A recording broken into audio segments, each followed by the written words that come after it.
The movie opens in a dimly lit old house. The camera slowly moves through the silent corridors until we see an elderly woman wandering aimlessly. Her face is pale, her eyes lost in confusion.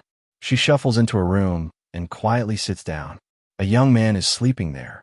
His name is Venu. The old W. Oman is his grandmother. As she stirs around, Venu wakes up, tired and irritated. We soon understand that Venu and his mother, Asha, live in this house. Tonight, the grandmother has wandered again in her sleep. Venu wakes his mother, and together they gently place her back into the wheelchair. From their conversation, it's clear Venu is exhausted because of this daily regular care. He suggests hiring a nurse, but Asha refuses. Her voice is firm, yet helpless. "We can barely manage with my salary," she says. Venu, though educated, is still unemployed. A nurse is a luxury they simply can't afford. Later that night, the grandmother's room, something moves. She wakes suddenly, eyes wide, staring into the darkness, at someone or something. The next morning, she's gone, dead. Asha is devastated. Venu seems disconnected. During the funeral rituals, he moves like a robot, expressionless. Asha, sinking deeper into sorrow, visits Dr. Bina, her therapist. We learn Asha has long suffered from clinical depression, something that runs in her family. Her mother, the same grandmother who just died, also battled it. Asha confesses she feels utterly alone now. Her mother was the only one she could talk to. The doctor advises her to take her medication regularly and share her feelings with Venu. But Asha sighs, saying, "He's just like his father. We hardly talk anymore." Meanwhile, Venu spends his days drinking, smoking, lost in his phone or laptop, anything to avoid reality. Even his girlfriend Priya can't reach him. He keeps pushing her away. That night, Asha asks Venu to move his grandmother's wheelchair into the storeroom. As he does, a shadow appears behind him, faint but chilling. Then suddenly, a pair of glasses that were lying quietly on the table fall down on their own, without anyone touching them, as if moved by an invisible force. Next morning, we learn Asha works as a schoolteacher. Her sadness has begun to show in class. Even her students notice. Her principal warns her gently, "Try to be a little happier." But Asha can't. She breaks down in the restroom, silently crying. That night, around 1:30 a.m., Venu sits alone in his room, laptop glowing in the dark. As he suddenly hears a faint noise from behind, he pauses. The sound comes again, slow, dragging footsteps. Heart feels sensation. He steps out to check, but the hallway is empty. The camera shows, revealing what Venu cannot see, a shadow in the corner, eerily shaped like his late grandmother. The next morning, Venu attends a job interview. It doesn't go well. His unkempt look and nervous behavior make a bad impression. The interviewers mock him and ask him to leave. Rejected, he visits a friend who recently got a job at a hotel outside town. Venu begs him to help arrange something there, and his friend agrees. For a moment, Venu sees hope. But when he tells Asha about interview, her face turns red. "You studied pharmacy, and now you want to work in a hotel?" she speaks. Venu argues back, "At least I have something." Asha refuses to let him go, terrified of losing her only son. The argument escalates. Anger, frustration, years of bitterness pouring out. Venu with loud voice, she's the one who messed with his life. From that night onward, strange things start happening. Venu hears faint footsteps outside his room. Sometimes, he feels someone standing behind the door. Once, the neighborhood dogs begin barking wildly at his gate, as if sensing something unseen. Venu ignores just his imagination, but fear slowly grows. Meanwhile, Asha's mental state goes worse. During class one day, a little girl keeps tapping her pencil. She grabs the child's hand, scolding her harshly, even hurting her accidentally. The parents complain, and Asha is suspended for a few days. Unaware of this, the next morning Venu finds his phone broken. Furious, he went to Asha, accusing her, but she insists she knows nothing. The argument raised up again, and Venu storms out, slamming the door. Heartbroken, Asha visits Dr. Bina once more. The doctor advises her gently to focus on healing. to take her medicine, sleep well, and try to find light in small things. Asha nods. That night, Venu sits alone when he hears footsteps again. He quickly locks the door, but within seconds, it unlocks on its own. Shocked and shaken, he follows into the hallway. From the darkness comes a faint, familiar sound. The wheelchair is moving slowly, as if someone invisible is sitting on it. Follows the sound. Venu reached to his grandmother's room. The wheelchair stands far from its usual place, facing the wall. The air feels thick, heavy. He checks every corner, but no one's there. Shaking, he pushes the chair back, and just as he turns to leave, the door slams shut behind him. He tries to open it. It's locked from the outside. Panic rises. He shouts, bangs the door, but no one answers. Then, in the dim light, his eyes fall on the bathroom door. A shadow moves there, silent, human-shaped, waiting. Venu screams in terror as the shadow appears in the bathroom doorway. His cries echo through the house. But Asha doesn't hear. She is in a deep sleep because of heavy drug medicine. In morning, Asha wakes up, receives a phone call from her brother-in-law. He sounds worried. Venu had visited at his house in the middle of the night, trembling and terrified. He claimed his grandmother's ghost had locked him inside his room, and he barely escaped with his life. Of course, no one believes him. His uncle advises to visit a counselor named George. We learn that during college, Venu struggled with alcohol and smoking, sinking deep into depression. Now, his uncle fears about it. At first, Asha refuses, but when she sees Venu's condition, sleepless face and trembling hands, her heart breaks. She finally agrees. George visits the next day, calm and professional. As Venu speaks everything, the noises, the wheelchair, the shadow, George listens carefully. Then he says softly, "These could be hallucinations, Venu. Signs of trauma or absence of sleep." The moment he hears the word hallucinations, Venu's face darkens. "You think I'm crazy?" he snaps, ordering George to leave. His uncle is furious at Venu's behavior, but George remains patient. "I'll try again," he says before walking away. That night, Venu hears another crash from the living room, like something heavy falling. He runs out, but Asha hears nothing. "You're imagining things," she says gently. Venu explodes, shouting like someone possessed. His anger leaves Asha frozen. Her son, once gentle, now feels like a stranger. By morning, Asha's anxiety has grown. A neighbor stops by to ask about Venu, but Asha avoids her, irritated and defensive. She shuts the doors and windows, cutting off the world outside, as if isolation could protect them from what's happening inside. That evening, Asha drags herself to the clinic, hoping to see Dr. Bina again. But to her shock, she learns Dr. Bina has been transferred. A new doctor sits in her place. New doctor asking routine questions. "What brings you here? What's troubling you?" Asha is too exhausted to explain her pain all over again. Without a word, she gets up and leaves. Meanwhile, Venu hasn't slept in 4 nights. His eyes are hollow, his body trembling. He confides in Priya, but she dismisses it as paranoia. Alone and scared, Venu roams the dark house, waiting for the next sound.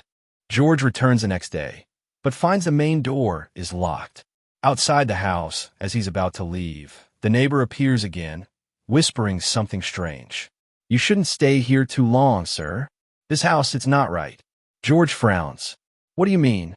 The woman replied, "No tenant ever stays here for long. Every family leaves in fear. There's a dark history buried inside these walls.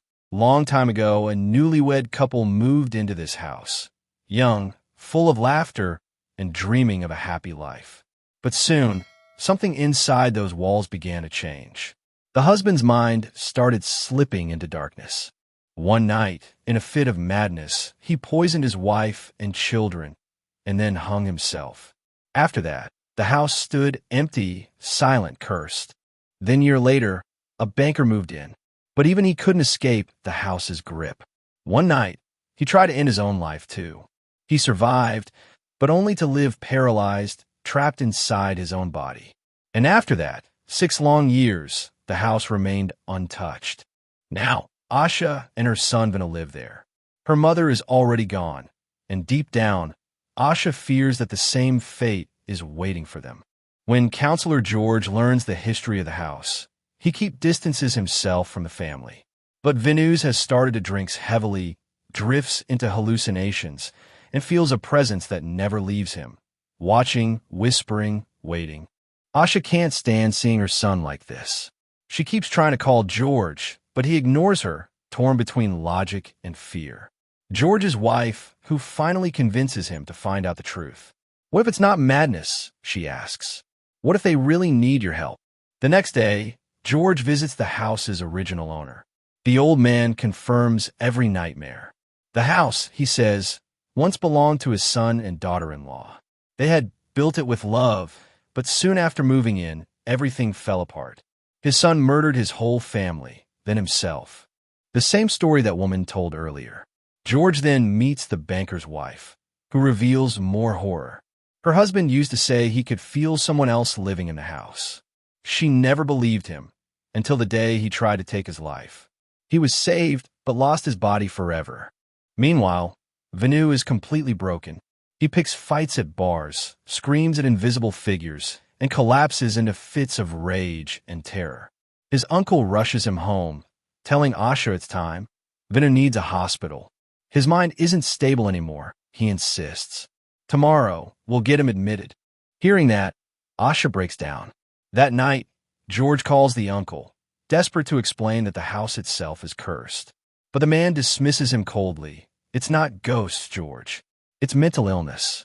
Asha had depression. Now her son has it too. Stay out of it. And so, George steps back. While inside the house, the silence grows heavier. Asha cooks in the kitchen with her numb face. She quietly mixes poison into their dinner. Maybe she's decided that death is the only escape left. She serves the food gently to her son. Eat, she says softly. Everything will be fine after this. But Venu refuses. For the first time, he breaks down sobbing in front of his mother. Two broken souls, trapped in a house that enjoyed their sadness. Venu breaks down. He tells his mother that all he ever wanted was for someone to believe him. That what he's seen is real, not madness. But even she doubts him. Asha's heart breaks hearing this. Through tears, she confesses that her whole life has been about him.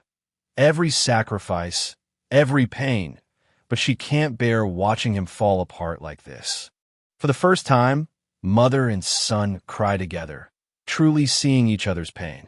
Venu holds her hand, promising, no matter what happens, we'll face it together. That moment, fragile yet powerful, becomes their turning point. Asha realizes the terrible mistake she almost made. She throws away the poisoned food and decides to fight for life once more. As Venu steps out for a glass of water, the glass slips from his hand, then moves on its own, sliding across the floor. His breath freezes. "Mom," he yells. Asha rushes out, and, for the first time, she witnesses it herself. The dining table trembles, dishes crash to the floor, and a chair flips violently. An unseen force fills the air. Terrified, they run into a room and lock the door. Footsteps outside, then loud, heavy knocks. Something, or someone, wants both of them to come out. The noise grows, echoing through the house like a heartbeat of pure terror. Holding each other tight, they pray, whispering, trembling. Then, sudden silence. Everything stops.